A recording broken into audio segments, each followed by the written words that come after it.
What is up guys, another site. So in this video, I'm going to show you how to clear the cache and junk from your Windows 11 laptop or PC.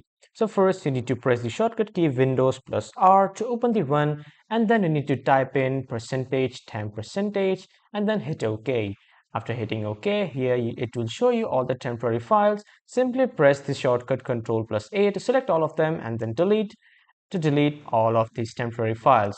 And after deleting, you need to head back to your desktop again, and then you need to press Windows plus R again, and this time you need to type in temp.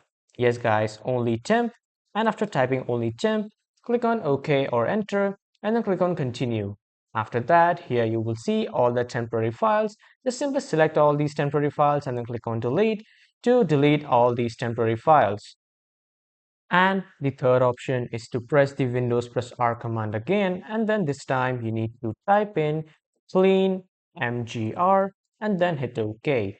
And from here, it will show you to clean your disks. So if you have multiple disks, you can clean them, or if you want to clean a specific disk, you can just simply choose and then clean that particular disk. So this is how you can clean your cache and junk on your Windows 11 laptop or PC. That was all for this video, everyone. Thank you for watching.